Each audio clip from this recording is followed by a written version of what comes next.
Ihr Lieben, herzlich willkommen zu eurem Lieblingspodcast, dem Bewohnerfrei-Podcast. Und heute ist eine englische Folge mit einem richtigen US-amerikanischen Superstar. Und also, wenn ihr Englisch könnt, bleibt dran, sonst schalt ab. Aber ich bin mir sicher, du willst es nicht verpassen, weil ich spreche heute mit Scott Miller. And you probably understood everything I just said. Begets! Yeah, I said superstar, US American superstar, and now I will do the official introduction because he is a 25-year associate of FranklinCovey, who is like one of the most famous authors in the world, and served as a vice president of thought leadership. He also worked for Disney. I found that out. That's a correlation. I worked there as well. And he hosts the world's largest and fastest growing podcast and newsletter devoted to leadership development on leadership. Yeah, there's a lot of leadership in that leadership sentence. Additionally, he is the author of the multi-week Amazon #1 new release, Management Maths to Leadership Success. He's holding it in Italian, which is probably also in German, and another book, Everyone Deserves a Great Manager. That's true. So he lives in Utah. He has a dog. His name is Wilbur. And last night, Nick Vujicic was at his home for dinner. So welcome, Scott Miller, to the Bewohner. I mean, basically, podcast. Tobias, all things come through Scott Miller now. Pretty soon you will be at our home, surrounded by Salt Lake City's, greatest minds. I look forward to it. I look forward to it. So tell me a little bit, how did Nick end up being your guest in your backyard? Well, again, I'm an international celebrity, so they just tend to flock to me, right? No, hardly, Tobias. First of all, I'm honored to be on your podcast today. What an honor to be on this call with Tobias Beck. Let's see, like you mentioned, I'm privileged to host what is now the world's fastest growing leadership weekly podcast called On Leadership. It's an interview program that I get to host. And Nick Vujicic was one of our guests, 6 months ago. We hit it off as friends. We kept talking. I was giving him some advice on how to pivot on the pandemic. He was in a bit of a transition, moving from Los Angeles, California to Dallas, Texas with his wife and his 4 kids, and kind of reinventing his brand and such. And we hit it off as friends, had 4 or 5 calls. And then he was on his way to Los Angeles again and decided to drop down and spend the day with my family and I in our home here in Salt Lake. And then last night, we had about 10 or 12 Salt Lake City guests over, all socially distanced outside on a 30-foot long table, 6 feet apart, and had a lovely dinner sipping champagne. You have a very big table. It was a long table. It was a long table. It's true. So, of course, as a German, I would like to know what was for dinner, and then we can continue with management because it's sometimes correlated. There was a lot of champagne, a little whiskey, some wine, and we actually had I don't know, do you have barbecue in Germany? Yes. Yeah, so barbecue, like pork and chicken barbecue and kind of classic American baked beans and coleslaw and potato salad, kind of an American meal last night. So potato salad is very, very common in Europe. So next time I will be coming over and bringing some German wine. And you know what's funny? I asked what's for dinner. You said it's champagne, wine, whiskey. That's international. I know. Maybe we can dive into management right there because what I heard once, I used to be a flight attendant and then I became a manager for the airline. And there you get all these management courses where they teach you how to manage teams, macro manage. And very often people get very confused on how to be in front of other people, right? Like you get all these tools, but then it's yourself and you have to find out what's your way of management. So looking at all the work you have done, could you point out how you are as a manager and a leader? Improving, I'll say. I think a couple of thoughts, Tobias. It's a profound question. I have learned some remarkable things about my own leadership management capability over the years. Like you said, been in the firm 25 years, tutored under Dr. Stephen R. Covey, of course, the author of the book Habits of Highly Effective People. I think the biggest lesson that I've learned is leadership is about relationships. It's about understanding when you have a leader's mindset, you realize that your job is to get work done with and through other people. Let that sit a second.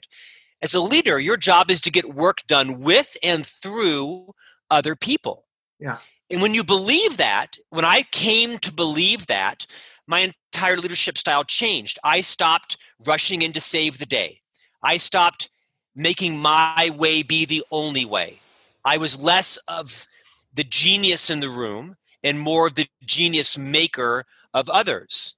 Mm-hmm. So I think the biggest change in my leadership now is realizing my job is to make sure that everybody's passions and fears and desires and all of that are talked about and discussed and accommodated and released, and that everybody else really can bring their best self to work.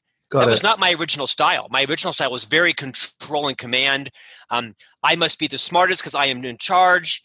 And that may sound kind of rudimentary, but I bet a lot of leaders started like I did. And now I realize that my job is to get work done through everyone else. And I mean, what I hear is that at this moment, when you make this conscious step of letting it come through other people, that also means, stepping back, give the light to somebody else, right? If it's like a stage, you put other people in front of you on stage to shine. Did I get that correctly? Of course. And of course, it's easy for us to say that here, because when you're building your career, even as a leader, there is some constant tension, is there not, between building your own brand and building that of those around you. Right. And I think leaders will take it one of two ways. They'll take it way too far, and they'll take all the credit for the work. They're focused solely on their career, and they're moving up the ladder, stepping on people. Right. And then there is the opposite kind of style, which is the leader who's so shy and so demure, they become a victim, and they lift everybody up. And then they wonder why their job gets eliminated, or they wonder why they don't get promoted. Yeah. And there's this constant tension, a good tension, between recognizing how to build your team while still building yourself. Right. So if we throw the word serving into the pot, because you also worked for Disney, right? When I went to Disney for the first time in 1997 or 1998, one of my managers said, all right, the first thing you have to learn is how to serve other people, to take the stuff you want to do doesn't matter right now. It's all about the guests. It's all about the children. And even looking back, that time and my work as a flight attendant helps me today to step back and give this light to other people. I think, again, Tobias, it's a mindset. You either have a serving mindset or you don't. That doesn't mean you can't learn that. What about managers who don't have it? Well, they probably shouldn't be a leader. In fact, let me tell you, we can use the words manager and leader interchangeably today because they have some commonalities. But I'm not sure everyone should be a leader. But that's the premise of my book, Management Mess, is that too often people are lured into leadership positions because they are the top producing salesperson. Right. They're the most on-time flight attendant, or they're the most creative digital designer. Yeah, they get promoted to lead a team. They get plucked out because they're the top at their job, and now they're leading a team, and rarely are those skills that made you the top revenue-producing salesperson the same skills make you the sales leader. So to answer your question, I don't think everyone should be a leader of people at all. What about teaching? Because as you just said, sometimes even it happens, the companies I work with, that the best guy in that field is not necessarily a leader or a teacher.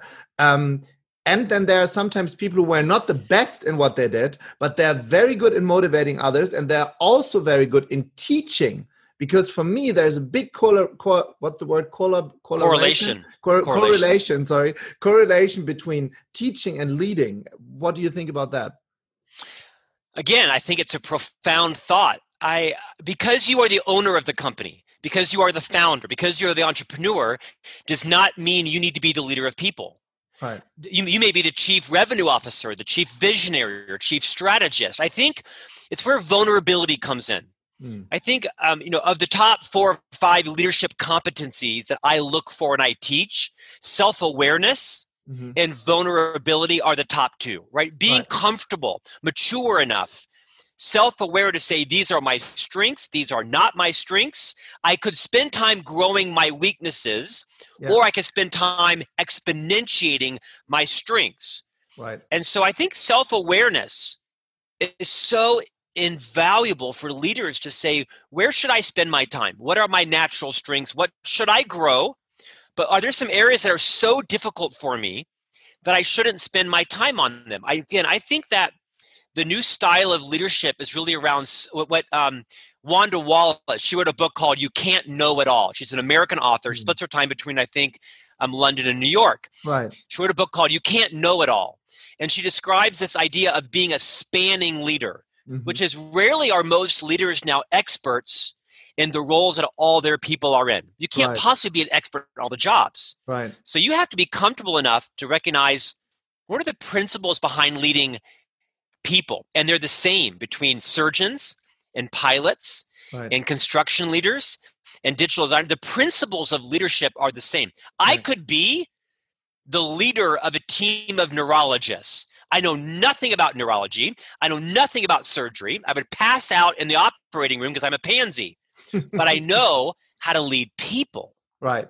Got it. And I think those are principles that are universal in every role. Yeah. And you just said the word vulnerability. And I think especially, but that's probably all around the world, the new generations, they are looking for that.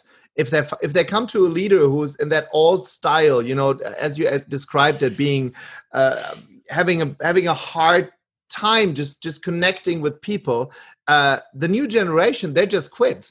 They just run away because there's so many offers and opinions. So going back to that leadership style, are leaders born, made, or is it slumbering in them? I've never had it posed that way. I guess it just depends on how you define leadership. As I said before, I don't think everyone should be a leader of people. That doesn't mean you don't have leadership capability in you, right? That you can't set vision. That's leadership. Or you can't execute strategy. But I think most great leaders become great leaders because they had great mentors, because they had people that inspired them and steered their careers. I know very few people that were born great leaders. I don't know anybody in my realm. And you and I speak in similar circles around the world. Right. And write about similar topics. I don't know anybody that was a born leader. They might have had charisma, which is one characteristic of great leadership. Right. Or they might be retiring and great empathetic listeners, or they might be very charismatic. Now, I think the vast majority of great leaders grow into themselves because of their curiosity, because of their investment in themselves, their professional development. They surround themselves with people of high character and high competence, and they absorb and they learn and they build their leadership style. Right. So that's pretty much a characteristic. So maybe slumbering within them. Maybe that's the one I would choose. and if it is slumbering in somebody, did it happen in your life that somebody gave the hand to you and said, "I'm gonna show you how it works"? Yeah. Which one of those names would you like me to mention? I mean, very very quickly. I always thought, Tobias, I'm 52, right? I live in Salt Lake City. My wife and I have 3 young boys, and I was single until I was 41. Oh. And so I always thought that, great leaders were loud and charismatic and in charge. They were right. They were firm. They were dominant. Some of those may be true, and some of them maybe not. And as I learned that style wasn't working well for me or my team, people were quitting. They, didn't want to work for me anymore. And so I had to realize that's not working. Sometimes leadership is charisma. Sometimes it's quiet and listening. Sometimes it's, making a decision and sticking with it. Other times it's changing your mind. It's a lot of different, maturities that we all go through. I am a much better leader now as I am more secure around what I know, what I don't know. My ability to change my mind. My ability to change my mindset, my ability to realize, that's a smarter idea than my idea. Let's go with your idea. I wasn't there in my 20s and 30s. I wasn't secure enough or vulnerable enough to realize my job is not to be the genius in the room. My job is to recruit. What's that? or being right. I mean, or being right. Yeah, that's exactly right. And my 20s and 30s were about being right. You know, Dr. Covey said, great leaders are more concerned with what is right than being right. Wow. And I was not capable of understanding that in my 20s and 30s. It wasn't until my probably mid 40s that I came to realize, oh, my job isn't to be the smartest person in the room. My job is to go find the smartest people, bring them in the room, and keep them engaged over time. Did you, when you were younger, decide to become a leader? Was it a conscious decision?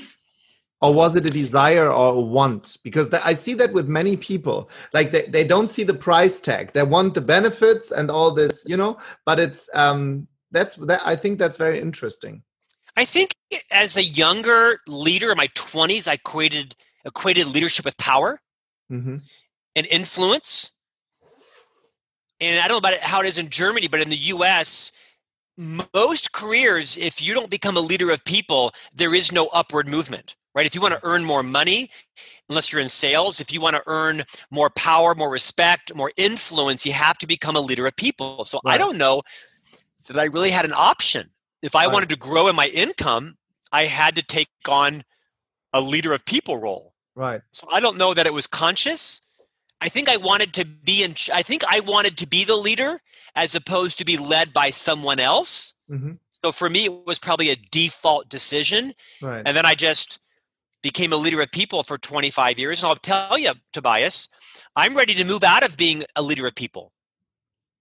Okay. Because it's, you know what, it can be unrelenting. It can be unrewarding. It's, you know, it's fatiguing. And I've been a leader of people for now, 25 years. I'm actually ready to move back and be an individual producer again. Okay. Yeah. I mean, but now you can have the conscious decision of doing that. You're like, okay, I've done that and this is how it works. And now I know also what I like.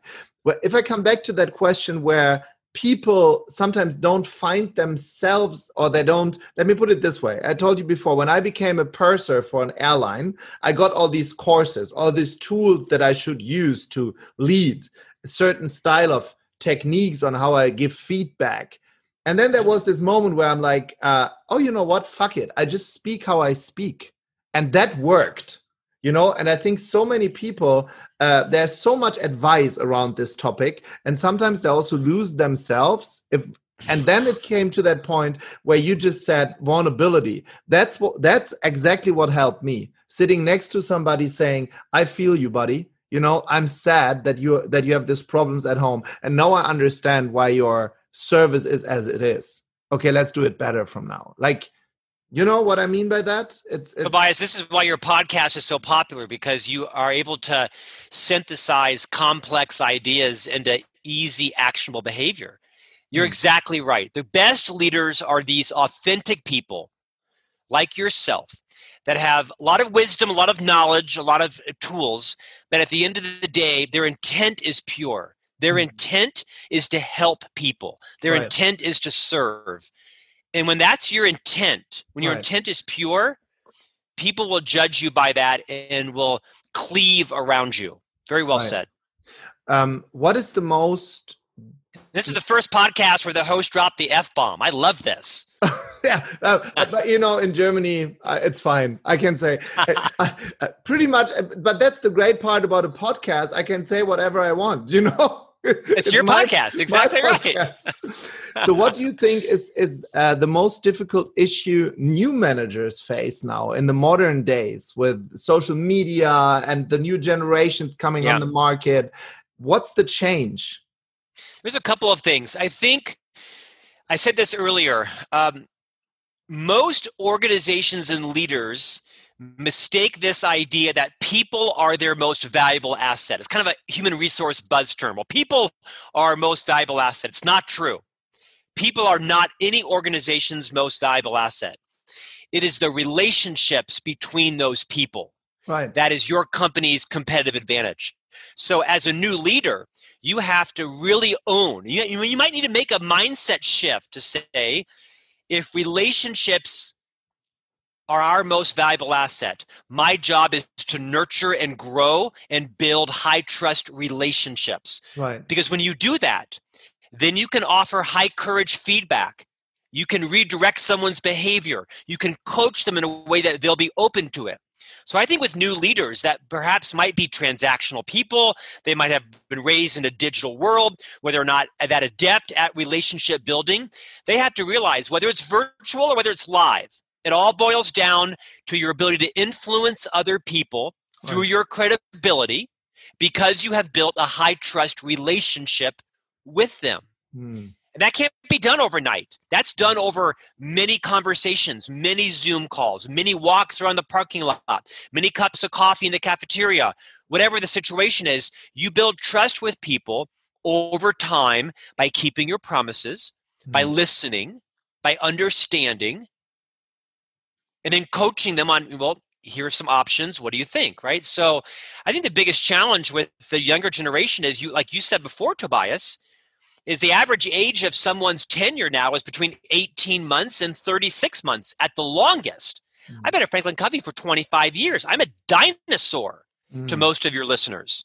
I think that as leaders realize the new tenure of an employee is sometimes between 18 months at the lowest or at the minimum and 36 months at the latest, right? This is making me a dinosaur at 25 years at FranklinCovey. If you want to recruit people and retain them, the leader is the linchpin. The leader is the linchpin to the culture. Leaders create culture in every interaction, every email, every text, every Zoom call, every cup of coffee, every meeting. And people don't quit jobs. They quit bad bosses and they quit corrupt cultures. We know this to be true. I just wanted to So as a say leader, that, I think it's your job. Your job to figure out how do you help create a culture where people choose to stay longer than they might have without you. And then proximity is power. If you're close to them, that helps a lot, right? I mean, That's valuable. Hold on. That's a truth bomb. Proximity is power. If for the Physical new generation. Yes, and not just physical proximity, but emotional proximity, right? And relational proximity. I haven't heard that before. Is that yours? That's good.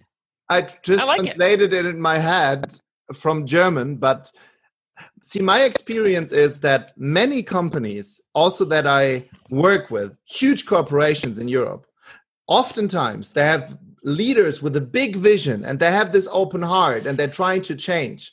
But if the middle management and the manager who works with the person directly doesn't create that proximity, that closeness, that feeling of being home, not at work, people quit. It's not the manager on top people quit. It's the one I'm close to. And if you interview people, it's never the company. It's always an incident that happened to your close leader while people go away. Tobias, it's so true because your immediate leader or manager can make your life hell or can make you excited to get up and come to work in the morning or the afternoon and the evening. You're absolutely right. Leaders are the linchpin. In fact, I'd even argue that it's frontline leaders. It's first level leaders because the hierarchy of leadership is, flipping now, and the majority of people in organizations are reporting to a mid-level or sort of first-level leader, and they're often less experienced. They're they're well-intended people, but they're less experienced leaders. And so organizations need to invest more of their effort and time and energy and training their frontline leaders, because that's the cultural experience people will quit or choose to stay based upon. Yeah, and that's actually where most money doesn't go to, because they always want to train high management and fancy resorts. But if it doesn't come down, people have a problem. Can you tell me a story of your life where you met somebody where you said, I never want to become like that? Like a leader, wherever one of your first jobs where you said, oh no, that's not it. You don't have to say the name. Yeah. I'll tell you, I have had generally great leaders in my career. There was a person I worked for at the Disney company who was well-intended this person was probably not really emotionally well Mm-hmm. and probably needed some maybe psychological help. Help. But I'm trying to put it into words. They were well intended, but their intention rarely matched their behavior. Got it. They were quite micromanaging. They would mark up all of my documents exactly the way they wanted them to be written. And there's a fine line between micromanagement and high quality, right? So to answer your question, I generally have had great leaders. I'm a pretty savvy person, so I don't report to people who I don't respect or who I can't learn from. I'm confident enough to go find something else to do. But, you've kind of stumped me because other than one person, I generally had pretty great leaders in my life. And I'll tell you why. Because I choose carefully. And I disrupt myself. I have left every job I've ever had somewhere between a year and 2 years before they thought I should lead it. Okay. So I always disrupt myself. Every 4 or 5 years, I move on to a new role. Now, I've had like 9 roles inside FranklinCovey. Wow. So I don't bounce around companies, but I really believe in the idea of disrupting yourself before someone else disrupts you. That's powerful. That's very powerful. In every area, right? I mean, job-wise, because that can happen in your personal life. I think it's true. You're never in the room when your job is decided for you. And so if you recognize that other people are deciding your career for you, who are we going to cut? Who are we going to promote? Who are we going to leave? I never wanted my career to be controlled by somebody else. So I very strategically, very deliberately picked a division, picked a role, picked a leader, went in there, crushed it for 3 or 4 years, probably could have stayed for 5 or 6 or 7 and hung on. But I never wanted my boss to come to me and say, Scott, we've been thinking. I wonder if it's time. I never wanted that conversation. So I always disrupted myself early. Yeah, it also sounds like that you didn't want to become comfortable, right? I didn't want to become comfortable. I also didn't want, I didn't want my leaders to have to come to me and say, we think it's time for you to try something different. I found that kind of embarrassing. I watched other people that would hold on to their jobs for 2 or 3 years longer, and they were doing okay. They were fine. But I just found that to be kind of embarrassing and pitiful, and I just wanted to be in control of my own career. So I have left roles sometimes 1 and 2 years too early. Where did you get that clarity from? Because I know so many people who are still in jobs they hate that just do it because of, let me say it, social, because you should have a job or you should do that. I think, but that's maybe a European phenomenon that people don't jump from one job to the other so much. But now in the new world that we are in, they have to. And it's the norm. Right. Yeah, that's the new norm. And for many people, that's very difficult. Mental-wise, not even the doing, but in their head. It's a beautiful pivot because the world has changed dramatically. 15 years ago, if you had 5 jobs in your resume, you weren't trusted.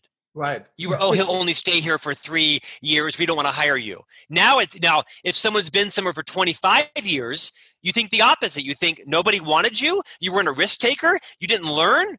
So there's a middle balance there. You asked me how I learned this idea. Is I released myself from the false paradigm that loyalty is the only thing people value. You can be loyal and still leave. You can be loyal and change. You can be loyal and still disrupt yourself. It's not this or that. If you are honest about it, right? If you go to your leader and say, right. This has been great. I've thoroughly enjoyed this. Hopefully I've added great value. And I know me, and I know that my creative instincts, that my needs to grow and learn are going to overtake my desire to maintain. And so I need your help in achieving this. Wow. Most leaders would really respond well to that conversation. That was a punchline. I mean, very well said. Only that is it's like, if people understand what's behind that message, it's also about self-respect and self-love. if we are honest, if we go a little deeper. In fact, I would take it even a step further. It's the best leaders that come to know their team members well enough that they anticipate it in advance, that they're just not sitting back doing their jobs, everything seems fine, and then all of a sudden Tobias walks in and says, hey, Scott, I'm feeling restless, I need a change, will you help me? No, it's Scott, the leader, who comes to Tobias and say, Tobias, I've been watching you, and I've invested enough in you to know I think your time for opportunity is coming. Let's talk about how I can help you. I'm not forcing you out. You can stay if you want to, but I hope you know that. Wow, but I know you well enough. Yeah, that's leadership. Letting somebody go because it's their time to go. In fact, let me take it a step further. You and I need to write a book together because it's what you just said is caring enough about people to let them go, because then they know you care about them as people, not just as an employee. Right. And more than about your company, right? That's right. Yeah. That's right. I care more about Tobias than I do FranklinCovey. And when Tobias feels that, he will give his all to FranklinCovey. Let me take it a step further. Send-offs are more for those who stay than those who leave. I think too often leaders take it personally when someone quits. They feel like the person is quitting them. You know, it's not about you as the leader. It's about them and their needs and their desires and their career and their families. Don't make it about you. Make it about them. And so when you send off people well, respectfully, you say, Tobias, I'm sorry you're leaving us here at Lufthansa. We've so enjoyed you. We wish you were staying. We hope you enjoy going over to Emirates Air. Learn everything you can. And Tobias, we want you to bring it back to us here back at Lufthansa. And by the way, in the meantime, send all your friends here. Now, I'm sorry if I mentioned Emirates here. You get the point. Yeah, I got it. You get the point. Everybody who's staying is watching the leader. Right. They're watching how Scott treats Tobias when Tobias wants to go spread his wings metaphorically. But send-offs are more for those who stay than for those who leave. All what you said right now, also, you need a leader with a very, very, very strong self. How can I say that? They have to be very far in self-development to even see that. Secure. You know, they just have to care. Yeah. I mean, at the end of the day, you're right. But if you love your people, if you care about your people, then you're thinking, you're attuned. You're asking, how would I want to be treated in my career? How would I want to be treated when I walk in to leave the job? And it's fairly simple. Just ask yourself, how would I want to be treated? Right. And that's probably 90% of the battle right there. Scott, what was the best leader you met until today? Or who? Could be a situation. I think it was Stephen Covey. Mm-hmm.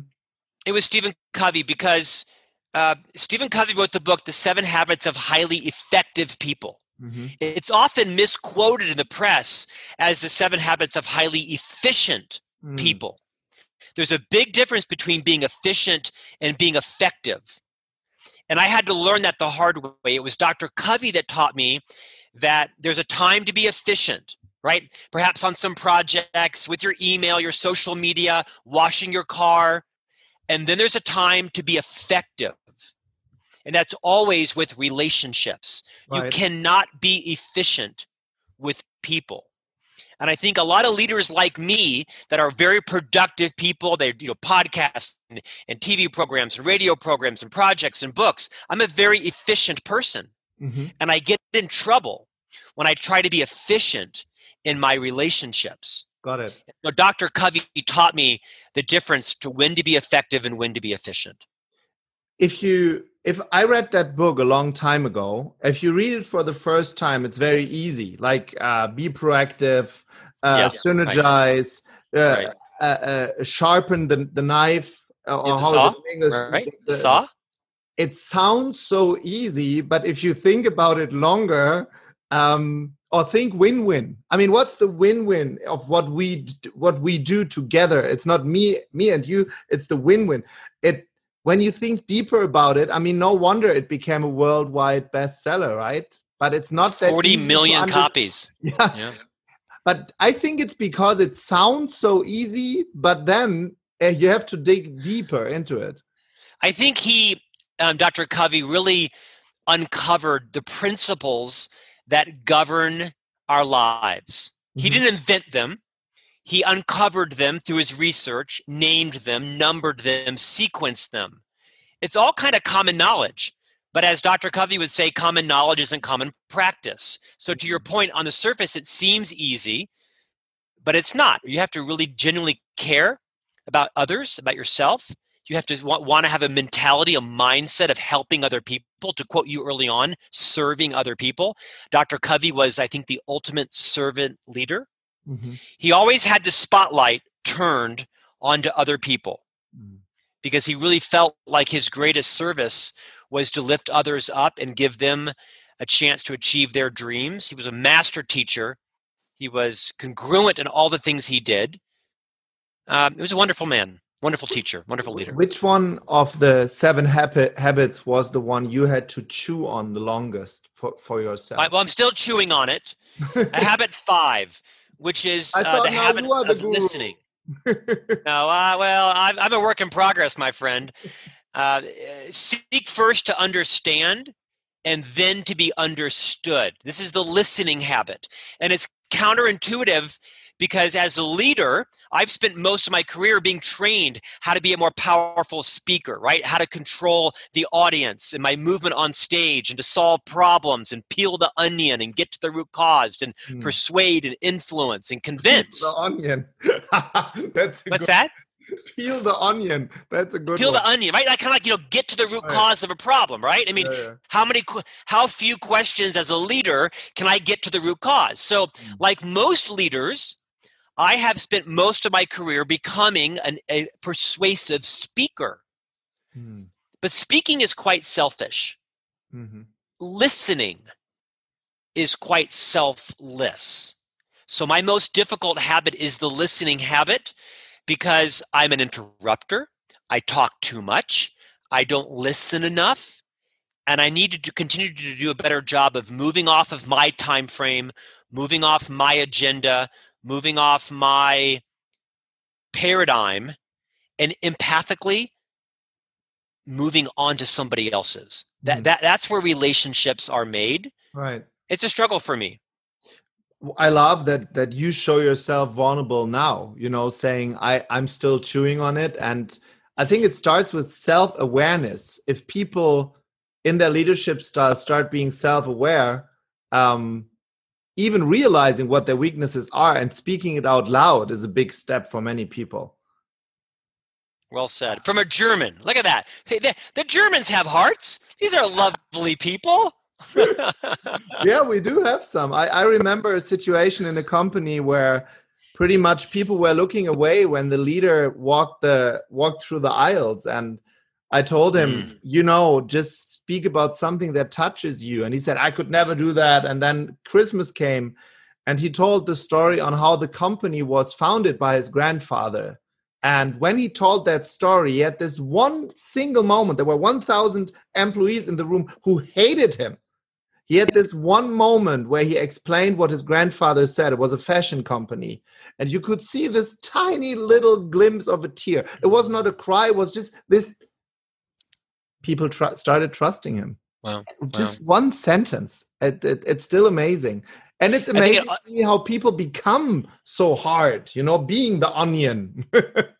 I think it's because, I think mistakenly, leaders think that they have to have all the answers and they cannot show emotion. They have to be in charge and they have to be firm and bold. And some of that is true, right? People want to be led by confident leaders. People want to be led by people that have bold visions and can actually take a stand on something. And you don't have to compromise those qualities while still becoming relatable. Right. And still building relationships and letting people realize that you have your own insecurities, you have your own fears. Right. That's a human leader. Everyone wants to work for a leader that has those characteristics. what I've learned is that most people are afraid of rejection and not being everybody's darling anymore. Can you say something about that? I mean, Yeah. it's easier as an employee because then pretty much people like you or not. But if you're everybody's darling, it's easier then, because once you step up being a manager, that time is over. That time is over. That's exactly right. If you're looking to win a popularity contest and be liked by everybody, don't become a leader. A friend of mine is Rachel Hollis. You may know her. She's an international author and speaker. She wrote the very famous books in America called Girl, Wash Your Face and Girl, Stop Apologizing. She has a big podcast. Her name is Rachel Hollis. Wow. And her premise is that most leaders aren't scared to fail. They're scared to have other people see them fail. Yes. And that's pretty profound. Yes. Leaders fail all the time. Yeah. And that's, honestly, Tobias, that's why I wrote this book, Management Mess, because I laid out 30 of my biggest messes. I said this, I should have said that. I did this, I should have done that. And people want to work for leaders who are relatable. And as a leader, when you own your mistakes and you can use them as teaching moments for others, everybody come in for a moment. I want to tell you the biggest sale that I screwed up. Here's what I did. Here's where I went wrong. People will just be in awe that you have the confidence to demonstrate the humility. Right. Because humility is born out of confidence. Wow. That's an important point. Yeah. If you are a confident leader, you can be vulnerable. You can show humility. You can talk openly about your mistakes. You can say, everybody, in last week's meeting, I said something that was rude to Tobias, and I apologize. Tobias, I apologize to you. I was wrong.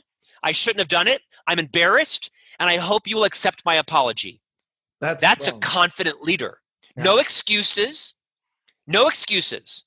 Just, I was wrong, I am sorry, and I want everyone here to know that I respect you all and Tobias enough to admit it in public. Right. What I love most about it, you don't explain why, what, and to give any story about it. You just do no excuses. No, just do it. And too many apologies are rendered neutered by excuses. Well, Tobias, Deborah was driving me crazy, or I was rushed, or that wasn't a very good idea. Or I said, no, none of that. Because then that protects me. Well, I don't really mean to apologize to you. No. The only acceptable apology is the excuse-free apology. Wow, I was wrong. Another punchline. That's a good one. Yeah, I love that. I was wrong. I am sorry. No excuses. Now, that doesn't mean that in your mind you might have some reasons why, but do not share them. Could you give us a glimpse of one of your messes that you did, just one, so people will say, I really need this book?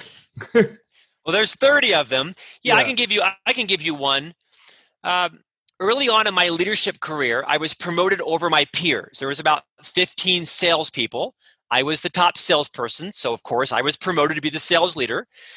I was not qualified to be the sales leader in terms of maturity. I was in terms of forecasting, pipeline, operations, things like that. Mm-hmm. So I pulled together a 2-day leadership meeting. And on day one, everybody was late by 30 minutes. It was supposed to start at 8 o'clock. People walked in at 8:15, 8:20, 8:30, and I was insulted. I was indignant.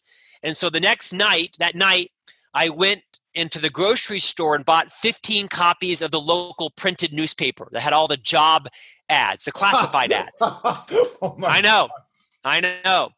Hey, you asked. So the next morning, I walk in, 8 o'clock, no one shows up. And I'm just like, oh, my finest moment. Or I'm going to catch them being late again. 8:15, 8:30. At 8:40, we open the meeting. And I walk around and I basically say, if you want a job from 9 to 5, the department store is hiring. And I threw the newspapers at everybody and gave them the classified section. I gave them a yellow highlighter of where they could find a job. which I thought was my greatest leadership moment. I'm bold. I'm in charge. I'm in control. How dare you offend me?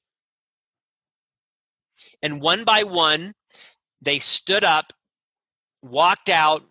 One guy quit. They were all disgusted with me. Wow. I thought I was going to dominate them.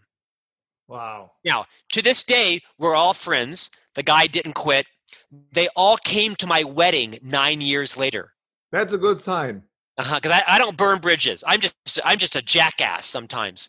But here's what I learned. You got the book of the 7 Habits later on, and then taught. Yeah, well, no, I'd had it. I just hadn't read it very well. I was in my late 20s. This was at the Covey Leadership Center. But let me tell you what I should have done. Oh, it was the Covey Leadership Center. That's interesting. It was. I was a leader inside of the Covey Leadership Center selling the 7 Habits to clients and not living them. Yeah, you did. Here's what I should have done. You did the sharpen the sword thing. You did that very well. Sharpen the sword, not sharpen the saw. Tobias, here's what I should have done. And here's what I would do now. At 8:40, when everyone was sitting, I should have closed the door, walked to the front of the room, and sat down on one of the tables and said, hey, can we have a talk? I feel like we have some misunderstanding on expectations. I felt like we were all going to start at 8 o'clock. I thought we'd agreed to that. Perhaps we hadn't. I'm guessing I wasn't clear on how important it was for us to start on time. I think it's a value that we all should talk about because we teach time management. But I'm guessing that I was unclear and I had false expectations. Can we all just kind of talk about what are some expectations for how we'll run today's meeting and also the culture for our team? And I'll have a better idea to calibrate my expectations and perhaps set some higher ones if, as the leader, I feel that's important for us. Totally different conversation. Taking some responsibility. Yeah. How do you do it in a moment where your amygdala in your brain heads off? I mean, yeah, I understand because I pretty much teach the same thing. Then people always say, yeah, but in the moment when I get really angry and aggressive, I say things I don't mean. Here's how I help myself. I ask myself now, how do I want to show up? How do I want to be remembered? I'm going to win the battle, but I'm going to lose the war. Right? It might feel really good right now in one moment to pound everybody, but that's how they're going to remember me. And that's not how I want to show up. So I ask myself, think longer term. Think more than just the impulsive moment, right? I'm going to have to sit down with this team tomorrow and next week. And I'm going to need to share some bad news. I'm going to need to share some changes. And they're not going to trust me. They're not going to respect me. They're not going to rise to the occasion later on if I've, just mistreated them.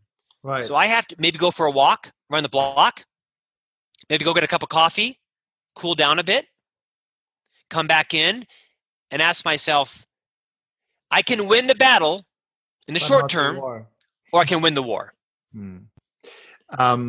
What I wrote down, because we kind of went with the flow, there are so many questions I wrote down before we talk about your book and everything and where to get it in Germany or the German-speaking market. We are very wild times right now. There are many people who are afraid of losing their job, employees and managers. How... In German, I'm trying to translate it now. In German, it's funny. It might be completely weird in English. We say, there is the tide and the ebb, right? With the sea, the sea goes back and the sea comes. It's called tide in English, right? We call it the ebb and the flow. Okay, so the ebb. In German, we say when the ebb is there, you see who is wearing a swimming suit or not. Right. And many people don't, and many people are. So where I want to go with is at the time where things change so quickly, on a micro management situation where people are not motivated because they can't of this pandemic stuff, what tip could you give managers who at this moment, usually they're good managers, but now they're afraid themselves? I think you kind of answered it by just going with it honestly and just say how they feel. Yeah. I think two things I answered that. One is this idea of vulnerability. Talk about how you're scared. Be open. I'm uncertain. I'm confused. I'm distracted. I'm stressed out. I'm working too much as well, too. I think leaders set the tone. They set the pace. They set the conversation. So you can be thoughtful about your own fears and not put those on people, right? You can make it safe for people to tell you their truth by admitting your own.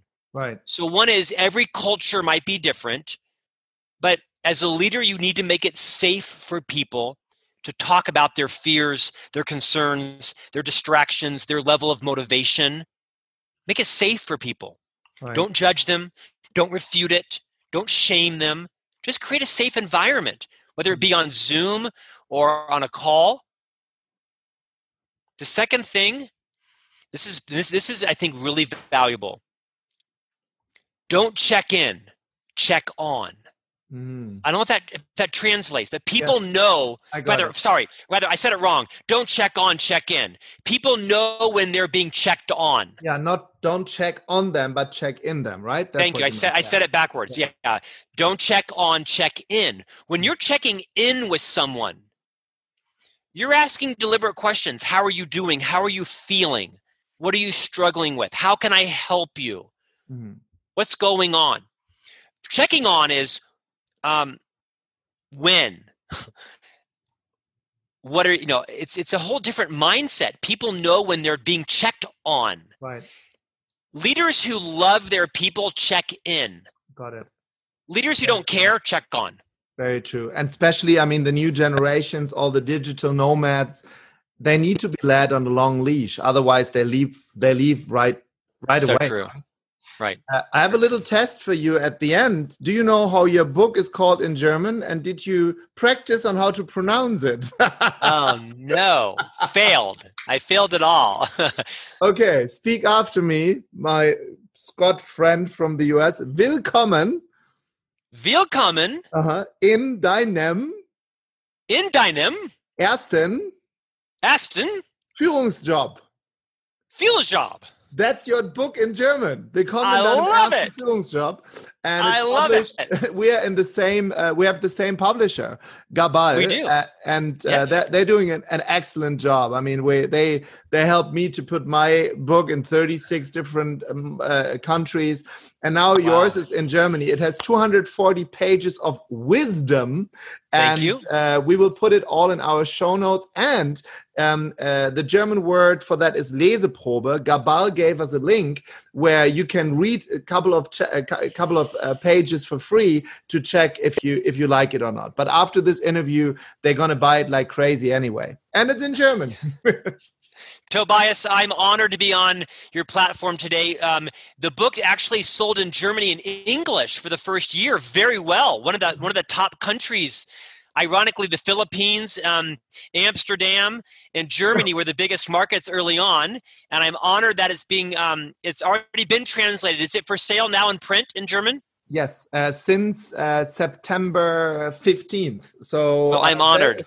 We just got released. So I've got to get a copy so I can brush up on my German, man. Yeah. What a platform to be on your show today. Thank you. You did the Willkommen very well. And Willkommen. It was a very big honor having you. I think we could talk for hours now. And everybody who just listened to the show, get the book and follow Scott on Instagram and on Facebook. And at the end, the podcast that you have. Can we find it on iTunes from Germany? You can. Okay. You can. It's called On Leadership with Scott Miller. It's very easy to find, and everybody should look forward to the greatest leadership book of 2024 coming out, co-authored by Tobias Beck and Scott Miller. The title hasn't yet been confirmed, but get ready for this dynamic duo. Proximity is power. Proximity. That's a great title. Proximity is power. Yeah. Probably. You could be so lucky as to co-author a book with me, Tobias Beck. I am already. I don't know what to say. So, hardly.